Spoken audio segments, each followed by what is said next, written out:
নমস্কার, আপনারা দেখছেন চ্যানেল এবিসি। আমি বিজয়, আর প্রত্যেক দিনকার মতো আপনাদের সামনে উপস্থিত হয়ে গেছি। আজ আমি আপনাদের সঙ্গে এখন আলোচনা করব।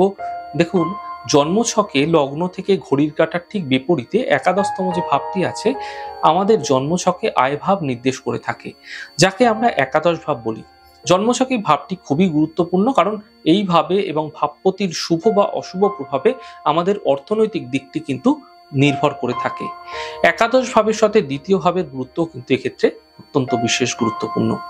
এই একাদশপতি জন্মছকের কোনো কোনো ভাবে অবস্থান করলে কি ফল লাভ হতে দেখা যেতে পারে, তার একটি আগাম আভাস আপনাদের জানানোর চেষ্টা করব এখন। তা আপনারা অবশ্যই আপনাদের সাথে কিন্তু মিলিয়ে নেবেন। দেখুন, প্রথমেই বলবো, একাদশপতি যদি কখনো লগ্নে অবস্থান করছে, এরকম ধরনের জাতক জাতিকারা ধনী তো হয়ে থাকেন, কিন্তু এদের মধ্যে মহৎ ব্যক্তিত্ব কিন্তু ভীষণভাবে দেখা যায়। এরা একজন মহৎ মানুষ হতে দেখা যেতে পারে।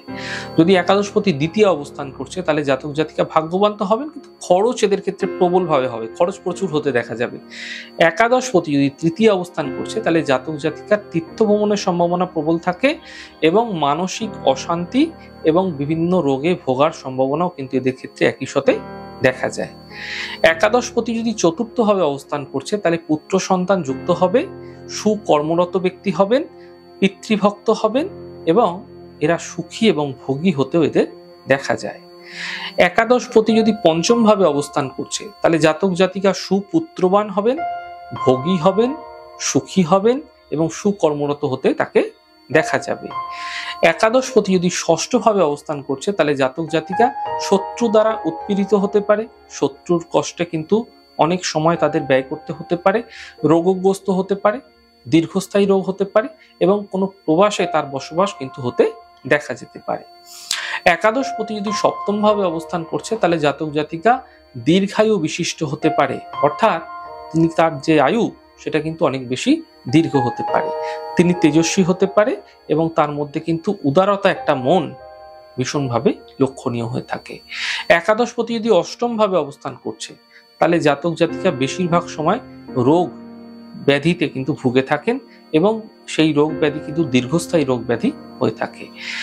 যদি একাদশপতি নবমে অবস্থান করছে, তাহলে জাতক জাতিকা ধার্মিক হতে পারে, সৌভাগ্যবান হতে ভীষণভাবে তাদের দেখা যায়। তাই যাদের এই একাদশপতি নবমে রয়েছে, তারা কিন্তু আধ্যাত্মিক চর্চা, আধ্যাত্মিক মনোনিবেশ বা কোনো ধার্মিক কার্যকলাপের সাথে যুক্ত থাকতে বা যুক্ত হতে দেখা যায়। একাদশপতির দশমে অবস্থান জাতক জাতিকায় এক্ষেত্রে কিন্তু ভীষণ ধনিত হয়, মাতৃভক্ত তো হয়, তবে পিতার সাথে বিভিন্ন বিষয়ে মতের মিল হয় না। তাই পিতার সাথে কিছু কিছু ক্ষেত্রে ভীষণভাবে মতবিরোধ কিন্তু লেগে থাকে। একাদশপতি যদি একাদশে অবস্থান করছে, তাহলে উপার্জন কিন্তু ভীষণ ভালো হবে, জীবনে প্রতিষ্ঠিত তো হবেই, তবে জাতক জাতিকা প্রচুর অর্থ এরা কিন্তু বিভিন্ন ভালো কার্যে ব্যয় করতেও দেখা যায়।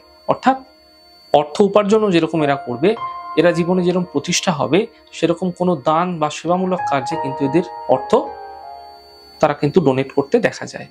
একাদশপতি যদি দ্বাদশে অবস্থান করছে, তাহলে জাতক বা জাতিকা এরা কিন্তু সর্বদা মান সম্মান নিয়ে চলতে ভালোবাসবে, দাতা হবে, কিন্তু অর্থ ধরে রাখতে পারবে না।